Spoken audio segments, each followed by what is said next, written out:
And a TGIF, everyone. Welcome into the First Call Podcast. He's Jeff Siegel. I'm Jeremy Plonk, representing ExpressBet and FirstBet. We've got carryover mania today. If you're gambling on Friday as we release this podcast, we've got carryovers in the Pick Six at Belmont at the Big A, at Santa Anita, and of course, Oklahoma Classics tonight at Remington Park. So a lot of great racing action to get your weekend started. We focus on the Saturday stakes here, Jeff. And, Breeders' Cup is right around the corner. 5 days from now, the pre-entries are going to be announced. We're, just a little over 10 days about until entries are taken for the Breeders' Cup. And we're 2 weeks from the championships now. That's like so close you can almost taste it. You can almost feel the ink from the past performances on your finger. You're right about that. It is getting very close, and the main players are breezing, and we're watching those to see if everything is okay. So far, so good. We've got some good racing this weekend that will not have any impact on the Breeders' Cup, but some important stakes races coming up. So we'll do that. Love the card at Keeneland. I know, Jeremy, you will be all over that. But good gambling this weekend. See if we can make some money. And of course, today, Friday, carry over here at Santa Anita. So I've got the entire sequence online, the analysis and wagering strategies. So check that out if you're an ExpressBet player. It's free of charge, of course, as always. So we'll see if we can make some money and build up our bankroll for the Breeders' Cup in a couple of weeks. Let's do it. We've got British Champions Day tomorrow at Newmarket. So if you like playing the international racing, wake up early on Saturday morning. We'll have that for you with FirstBet and ExpressBet as well. For the benefit of those of you on our audio podcast channels, we'll go through the rundown of races that we're going to take a look at here in just a second. For those of you watching on YouTube or Twitter, be sure to hit the like, comment in the comment section, share this out with your friends. Help us build the audience here for the First Call Podcast. All right, Saturday stakes that we're going to take a look at here begin at Woodbine with the Ontario Derby on Saturday. Then we'll go to Gulfstream Park for a pair of Florida Sire Stakes second round action in the Florida Sire Stakes series. The Affirmed for the boys, the Susan's Girl for the girls. We'll go to Belmont at the Big A for a pair of turf stakes late in the season, the Awad and the Athenia. At Keeneland, we've got 3-year-old sprinters in the spotlight, the boys and the Prairieville, and what an interesting cast they ended up with this one, and the Raven Run for the 3-year-old fillies. That has produced horses who went on to the Breeders' Cup in the past. Maybe we'll see a quick turnaround in that one. And at Santa Anita, they'll run the Lure for turf milers. You got to be a turf miler to run in the Lure Stakes. All right, Jeff, let's get handicapping here. We're going to start things out north of the border at Woodbine on Saturday. 1.1 miles for the Ontario Derby. This is on the main track, the synthetic Tapeta surface. Field of 7 has entered. You didn't get very far into the past performances before coming up with your first pick. Right at the top of the page, you got the one in here. Bail us out. Bail us out looks like a progressive colt. Looking at Lucky, you wouldn't expect a looking at Lucky colt to bring $700,000 at auction in the 2-year-old sale, but apparently he previewed pretty impressively. Yeah. He looks like a colt, Ripoli stable colt that has a chance to develop into a 4-year-old next year to be very useful.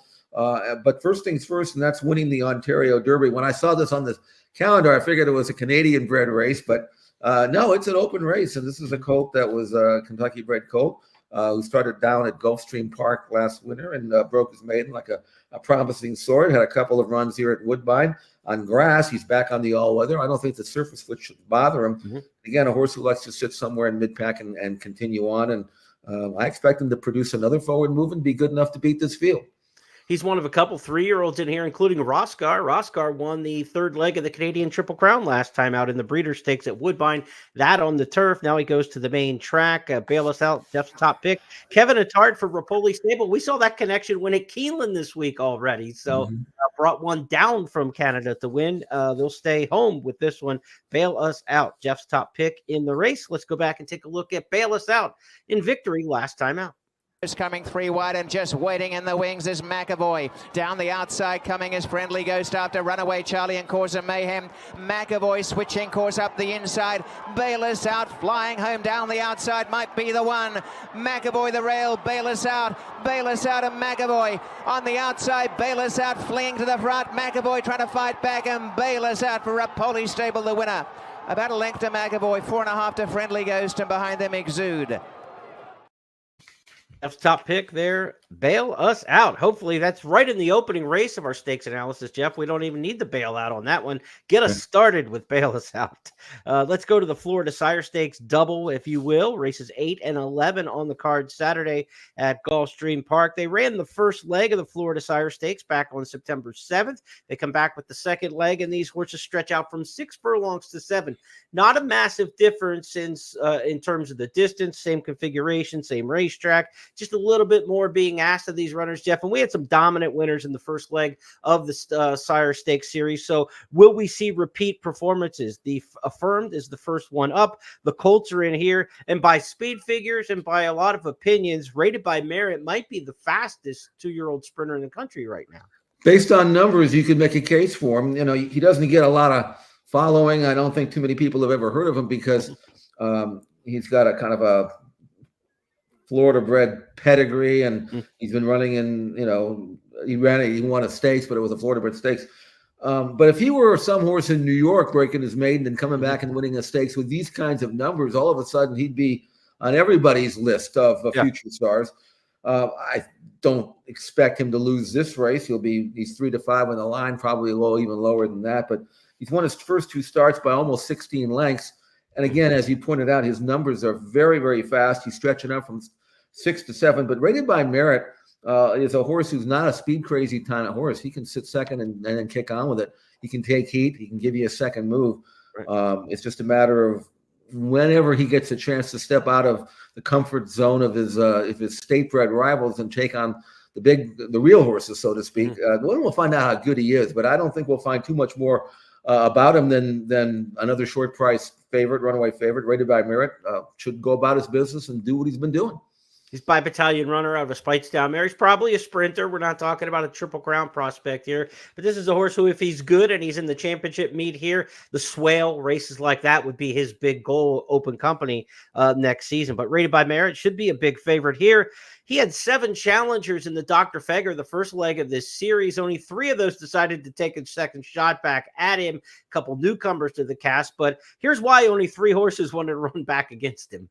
Neo Equos has the lead. On the outside, Rated by Merit within the next second. Back to third. Classic, of course. He's trying to thread the needle for Jaramillo. Here comes Classic, of course, with an early move. He's down inside going after the new leader. That new leader is Rated by Merit. They have a quarter of a mile left to go in the Dr. Feger, and Rated by Merit under confident Rio's handling through a 44-4 opening half mile. He wheels for home, asked to finish the job, and he opens up by 3 now. There's an 1/8 of a mile to go, but Rated by Merit has bid this field a pleasant Saturday good afternoon. It's Rated by Merit out to prove his maiden win was no fluke. He is indeed the real deal and a 5-length winner. Neo Equos was second. Third was Classic, of course. Fourth is Just Relax. If you're going to play this race, you're probably looking at an exacta. You want somebody probably coming from off the pace. He'll run the other speed into the ground. You saw those fractions. They couldn't go fast enough to kind of soften him late, 44 and change. So you'd expect that again. The Aventura horse turning back in distance, Classic, of course, would make a little sense. This was a horse who was in the Dr. Feger, but has had a start since. Maybe a little more fitness. They're running for the mile, turning back for being Cone. Classic, of course, very, very busy horse. Already with 5 starts. This will be the 6th 2-year-old start for that one. So Rated by Merit, Classic, of course, probably the way I would look at this one here in the 8th. Let's go to the 11th, Jeff. This is the Susan's Girl, the 2-year-old filly division of the Florida Sire Stakes second round. This was also Express Bet Race of the Week. You can get my analysis of this race in the email newsletter from Express Bet and First Bet, and also in our blog section at both websites, expressbet and news.first.com.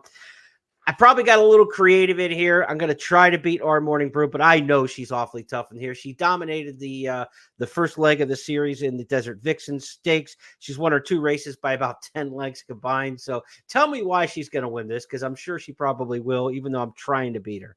Well, I would probably try to beat her too, because she's 4 to 5 on the morning line, and she's going to go off lower than that.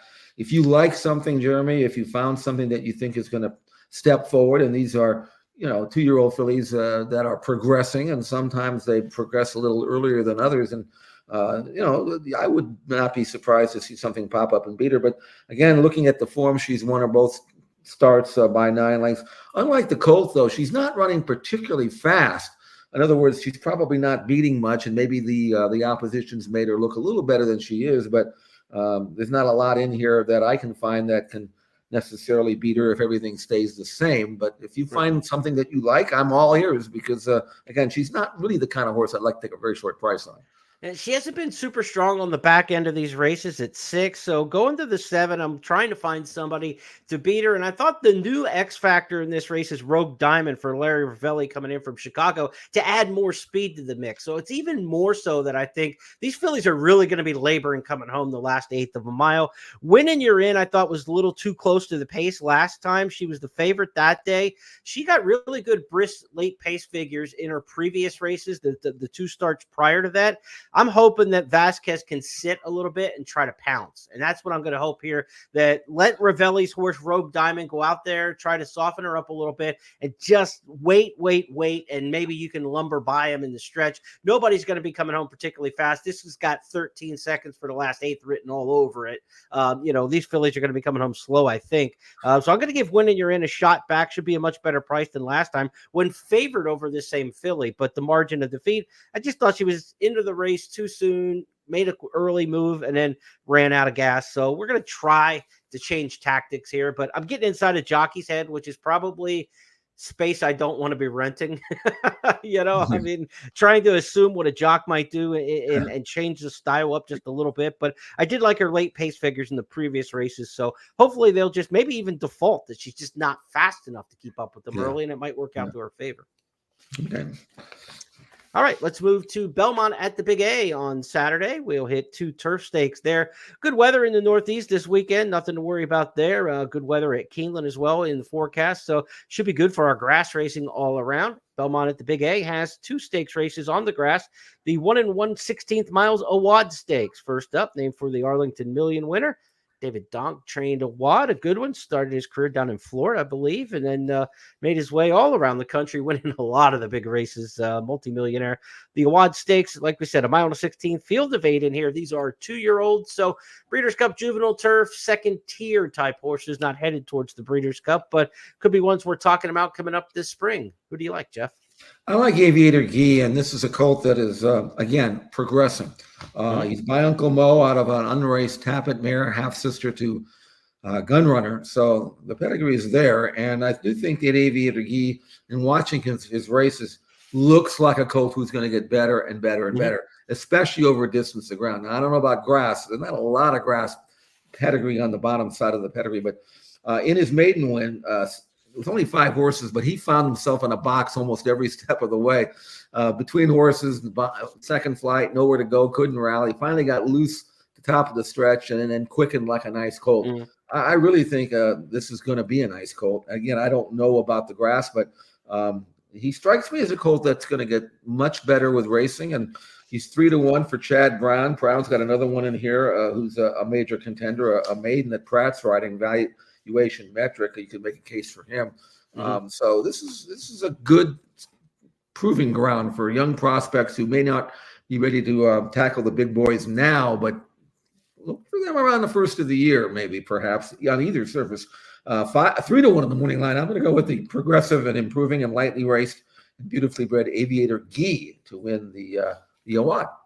A couple jockey notes here. You got Flavian Pratt riding in New York on Saturday and not at Keeneland, which is pretty interesting. Then Joel Rosario, who's been riding in New York and not at Keeneland, will be at Keeneland to ride in the stakes race this weekend. So I believe Sunday is when Rosario is coming down. He'll be on the card at Belmont on Saturday, but Rosario coming to Keeneland on Sunday. So a couple of jockeys moving and shaking. Tiz Dashing, interesting in that race. Sakatoga Stable with a son of Tiz the Law, of course, their Belmont Stakes winner back when the Belmont was a mile. Would they run that at a mile or a mile and 16? Mile and an eighth, I think it was. A mile and an eighth, it was. In the COVID year. But Tiz Dashing for Sakatoga Stable and Barclay Tagg. Nice to see him have that first out winner. We'll see if Tiz Dashing can get into the ranks of stakes winner. To the other stakes on the card Saturday at Belmont at the Big A, a mile and an eighth. It's the Athenia Stakes. On the grass here, and we've got a field of 8. Chad Brown with turf fillies in here, as you would expect. And I know you like one in here, and I'm thinking this is the reason Pratt is here and not at Keeneland on prerequisite.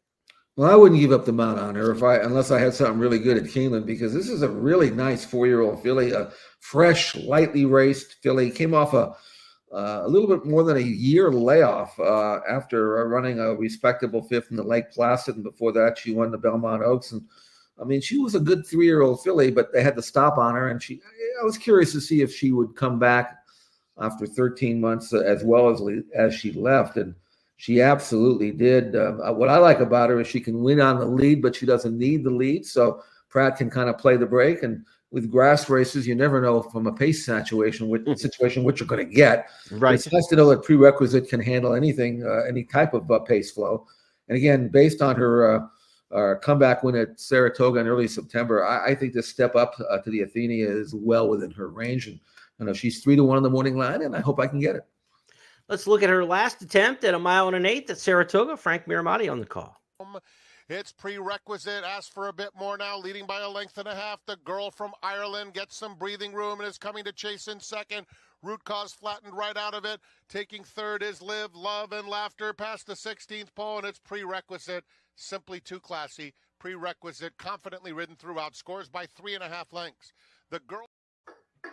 You know, Jeff, she's an interesting one for the Pegasus Filly and Mare Turf when we get to January, because that'll be a grade 1. She'll be turning 5, and it might be time to go to the breeding shed with her, but they don't have that grade 1 win in the black type yet. She's got to kind of get back on the bar and build up to that. But with not a lot of turf racing here the last part of the year, I mean, she could be one of those that could really factors there the beginning of the year at Gulfstream. And she looks like, you know, she's a long way from coming back, right? That year layoff, and now she's right into the groove. And she should be getting back up into the stakes ranks after this, in the graded stakes ranks after this bid in the Athenia. She is a graded stakes winner, already won the Wonder Again in just her third start last, not this summer, but the year before at Belmont. So, yeah, if she can stay healthy, she could be a major player in her division, and we'll find out if she can take that next step in the Athenia. Let's take a look at Keeneland's card on Saturday, where the feature races are the Perryville and the Raven Run. 10 race card at Keeneland. The Perryville Stakes will be race number 7 at 7 furlongs, grade 3 company. But, you know, the grades that we put on stakes are determined way in advance, like the previous year for the following year. It's not based on who's actually in this race, because this is not a grade 3 field. This is a really good looking bunch. You've got Knightsbridge in here. You got Bookham Dano. You've got some horses who've got some credentials about them. You've got Locked making his first start since last year's Breeders' Cup Juvenile. Epic Ride, a horse who ran a good race in the Bluegrass earlier this year. Henro, I know you've liked this one in some of the Midwestern Derbies throughout the course of the summer. Turning back in distance, West Saratoga is a Kentucky Derby alum.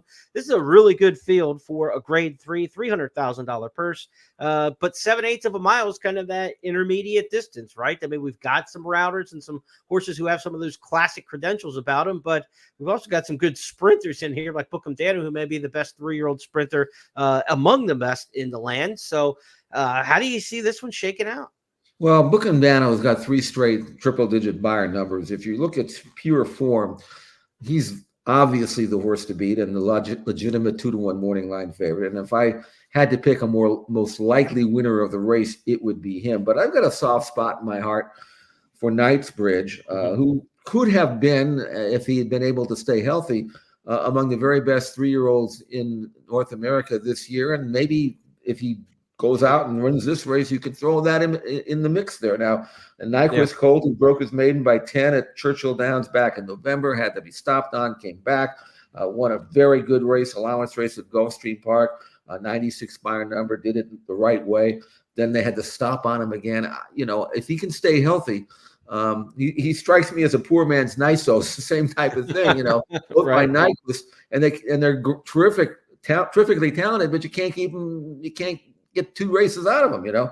So I'm really curious to see if he can come back and be as impressive on the comeback trail in what clearly is his toughest test to date off this layoff, or whether the physical ailments that he's obviously had have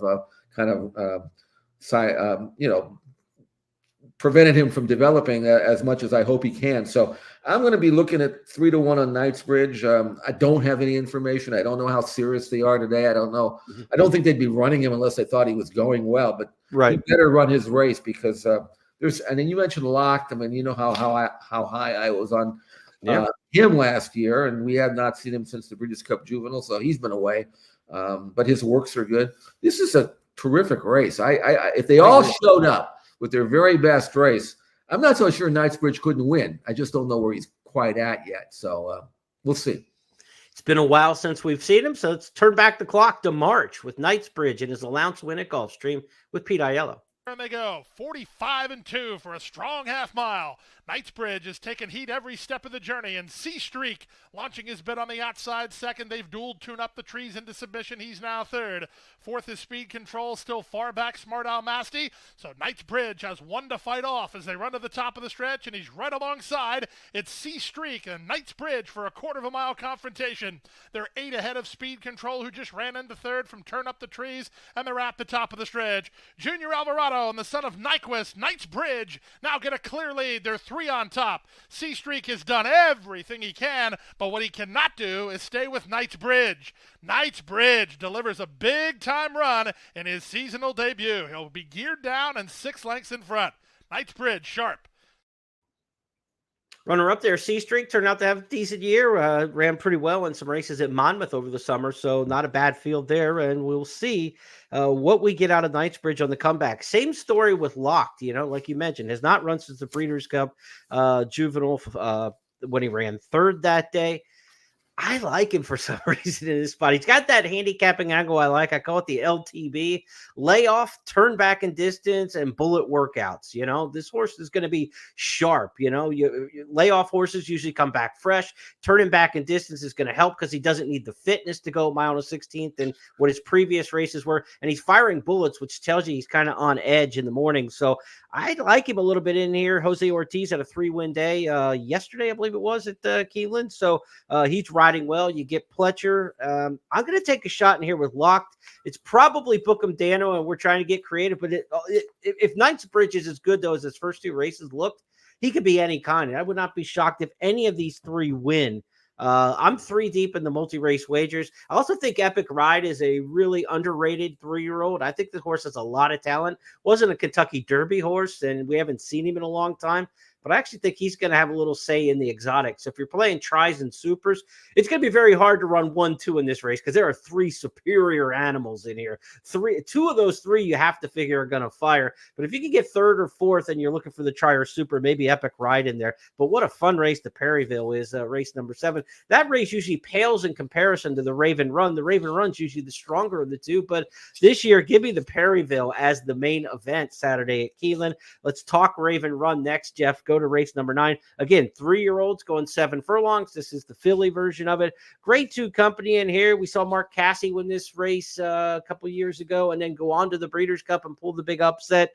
I don't know that we're going to see any kind of turnaround with these fillies going to the Breeders' Cup, but it can be done. They've got till Monday to pre-enter. So if somebody runs good on Saturday, they might drop a pre-entry in and just see how their horse comes out of the race. So let's take a look. I mean, all the fillies in this race are Breeders' Cup eligible and nominated. So we'll see. $350,000 the purse. What do you like in here in the Raven Run? Well, Ways and Means is probably going to be the morning line favorite in the Breeders' Cup Filly and Mare Sprint. And so if you can't beat her, you can run second to her. And that's exactly what Emery did in the test. And I don't think she needs anything more than a repeat of that race to beat this field. Whether or not she wants to go after Ways and Means, in short rest, 2 weeks turnaround, I don't know about that. But she's had enough time. She actually, ran very hard in the test, ran second. But she's had time. That was early August. And so I don't think I think Brad's doing right by her. He gave her time after a hard race. He set his sights on a grade 2 event, didn't want to bite off more than he could chew. With a 3-year-old filly who's got a tremendous amount of upside, a daughter of More Than Ready. She's never even seen grass yet. I mean, what could she be on turf based on pedigree? Yeah. So if he can win this race, then, he can get creative after the first of the year. I like her. I expect her to run really well and win. Last time out, you mentioned she went against the expected favorite for the Breeders' Cup Filly and Mare Sprint. It was Ways and Means in the test against Emery. Let's go back and take a look at that one with Frank Miramati on the call from the Spa. Past the quarter pole, my main squeeze trying to come after them in third. They have 3/16 of a mile to go. Weighs and means, puts away Emery and opens up 2. My Main Squeeze running a good race on the outside, and Denham and Pearl's in 4th. Coming to the 16th pole, and Weighs and Means is now a Grade 1 winner. Handwritten by Flavien Prat to win the test, presented by Ticketmaster. Jeff, I like that when a good horse gets pulled away from and they don't buckle. And she held her ground very nicely to run second against My Main Squeeze, who's back in this race in the Raven Run. And since then, My Main Squeeze has gone on to run second in the Charlestown Oaks and win the Dogwood by 5 at Churchill. So high quality filly there. And she's been good since Gulfstream in the winter. So, you know, to hold off My Main Squeeze for second there, a really good effort by Emery.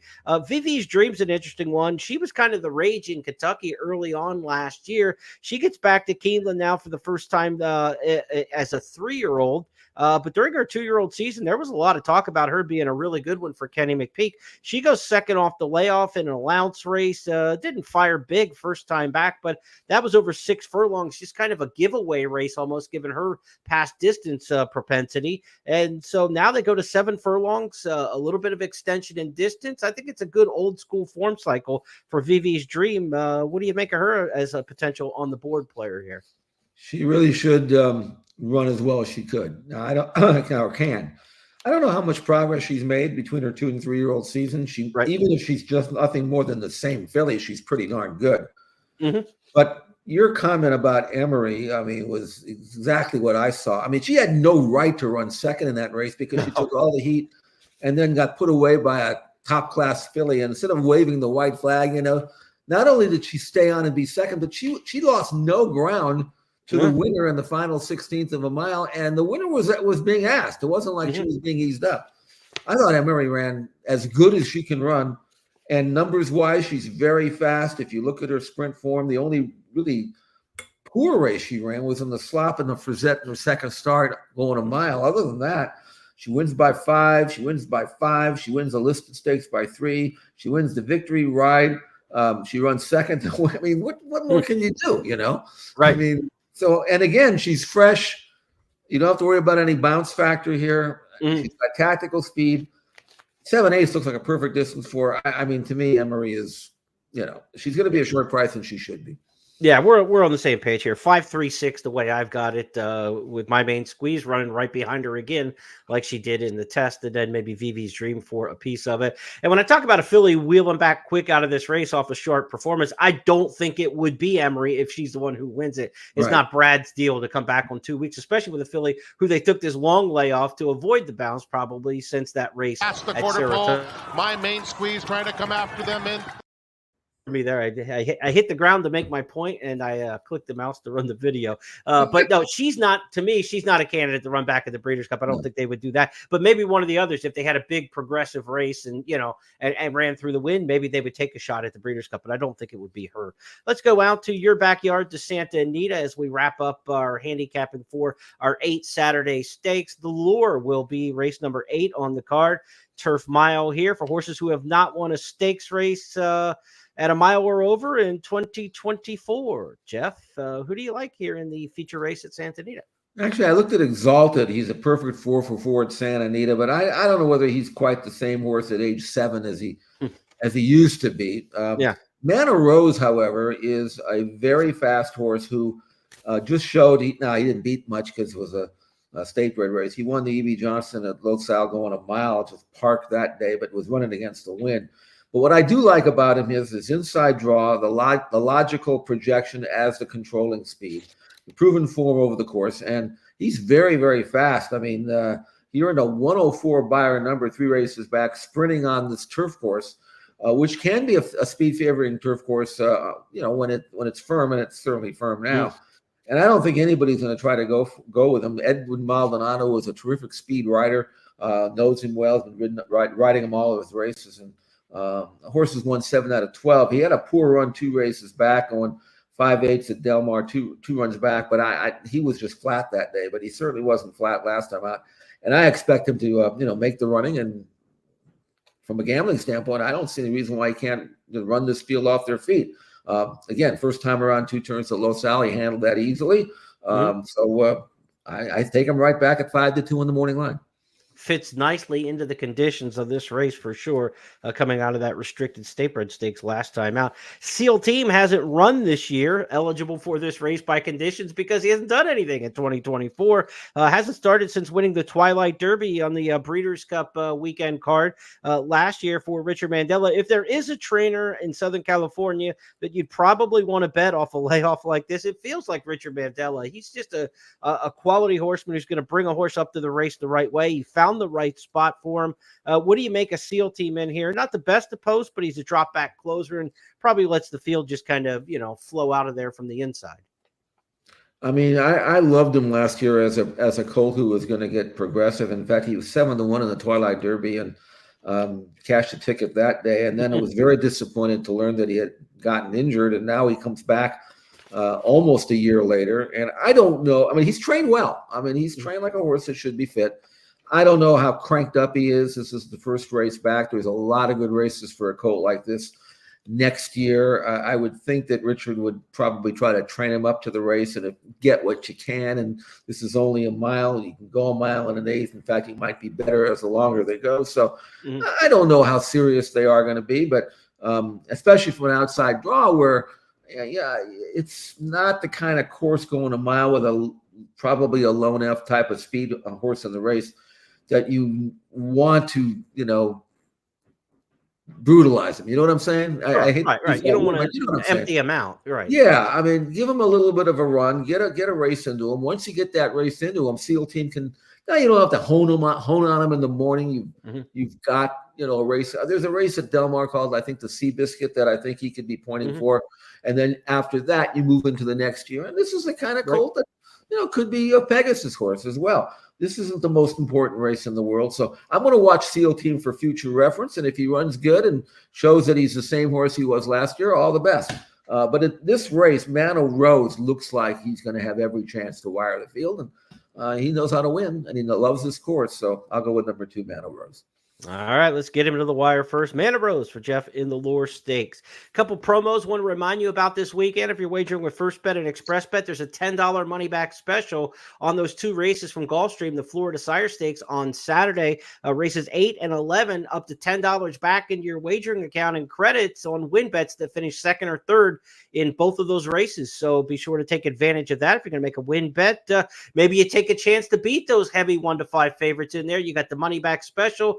Your horses run 2nd or 3rd, not huge field sizes. This is a good chance, actually, to take a little bit of an upset pick in those races. If you don't get it, you'll get your money back if they end up 2nd or 3rd in the Florida Sire Stakes. And then at Keeneland on Saturday, the Perryville and the Raven Run, part of the Late Pick 4. Late Pick 4 races 7, 8, 9, 10. So both of these races are part of the Late Pick 4 on Saturday, where there's a 1 million point first rewards hit and split at Keeneland each and every race day. That goes on every day at Keeneland. So if you hit the Late Pick 4 at Keeneland any racing day, you split 1 million first rewards points with other players at First and Express Bet who also hit that wager. So a chance to really turn those rewards points into some cash into your account for handicapping products. A lot of great uses for those. And also you get 10 times wager rewards points when you bet the Oklahoma Classics card tonight from Remington Park.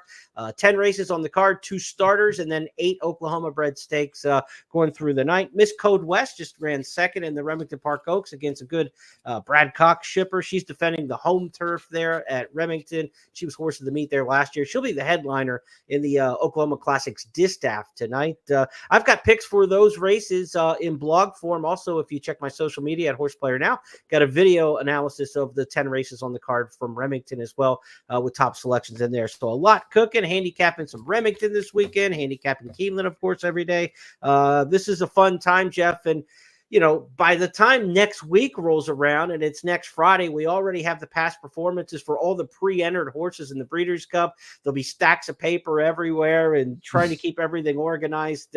We'll be deep into research by this time next week, and we'll also have the release of the first Breeders' Cup wager guide. That'll come out next Wednesday, so 5 days from now, on the date of the pre-entries. When the pre-entries are announced to the public and past performances go on sale from all the various providers, we'll have our wager guide up and ready to go so you can start your research, all the stats and trends, workouts, everything you want. And then we'll be filling it in between then and race day with all the handicappers picks across the First Family. I know you're busy with the Breeders' Cup wager guide. You got a couple divisions. I've got a couple. We'll also have Eddie Olczyk in there, Scott Shapiro, our friends from Santa Anita, Millie Ball, Zoe Cadman will be in there, Michelle Yu. So good group of handicappers to take part. And I can't wait. The Breeders' Cup is almost here. Like, if you love the handicap, this is Christmas.